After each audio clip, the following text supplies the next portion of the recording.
Have you ever had an idea and thought to yourself, wow, this is such a simple idea and it would really change things? It might have a significant impact on the world.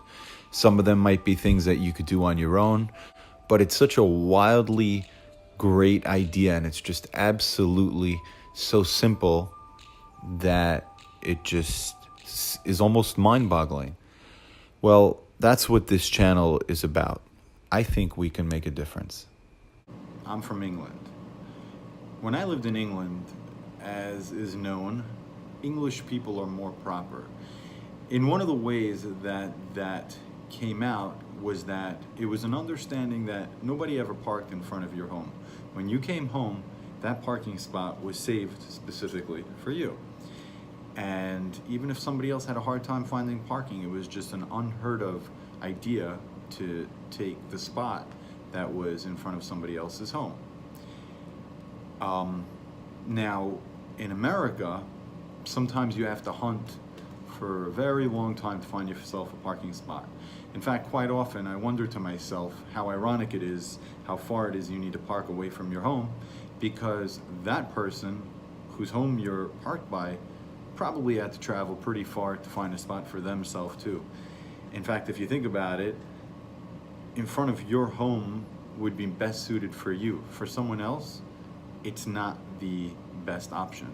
So I always found that ironically humorous. In this episode, besides for speaking about parking spots, I'd also like to speak about hydrants.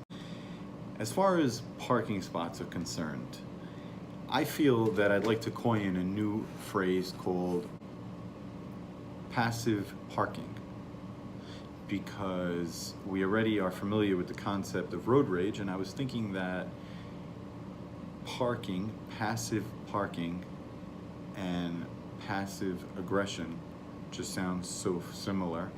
And what I'm trying to get at is that it is very disturbing to me how people park.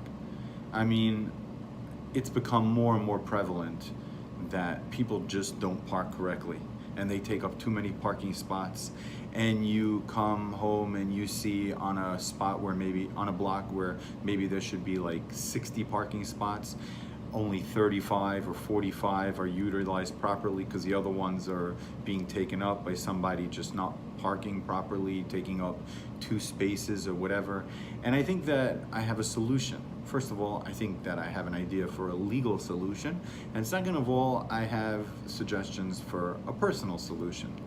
As far as legal, I feel like it would be such a simple idea to make painting markings on the floor, and people should know that they'll get a ticket if they park anywhere behind that marking or in front of that marking.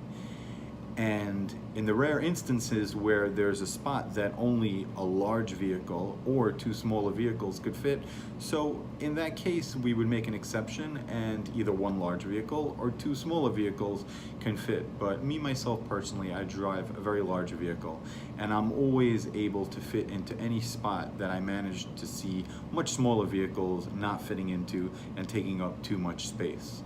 So I think that if we just put markings on the ground, then people would learn to park in the right place.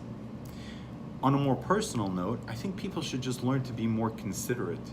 I mean, when someone's parking, it's like, why are you not thinking about the fact that other people will need to park also? Don't just park your car and run. Park your car, take a look. I always do. Most people I know always do. Considerate people take a look to see if they're parked correctly, and then they leave their car and they walk away. But it's so simple, and it would make somebody else's life much easier. Why wouldn't we do that? It's a kindness that doesn't even take energy. So that's something that I wanted to put out there because it's been disturbing me. And along the same lines, I wanted to make another suggestion. Why is it illegal to park at a hydrant? If you consider the size of a parking ticket that you'll get by parking at a hydrant, it pretty much costs more than that to fix a window. I mean, I'm not even understanding why the fire department would need that spot for the hose to run through? Why can't it run under the car, around the car? But okay, let's imagine they're in an urgent situation and they need to break your windows.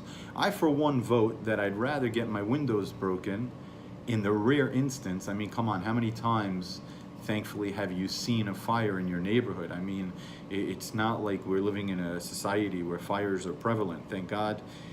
Every person that I've spoken to can remember perhaps one, maybe two fires that they witnessed to in any area that they've ever been, not just their hometown, in their entire lifetime.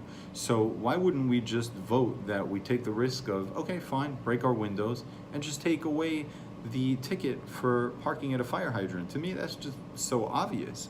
I mean, obviously, it's a money raiser for the government. I can't argue with that. But that aside, if they really want to do what's best for the citizen, hey, I'm all for parking at hydrants and taking that chance. I mean, it takes up such an enormous percentage of parking spots.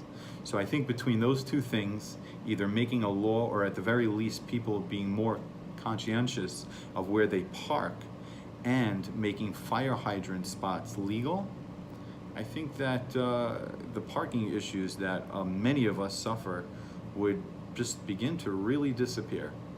So I just wanted to share those thoughts with you, and I appreciate you taking the time to hear me out. Thank you. Sit, Nella, sit. Good dog.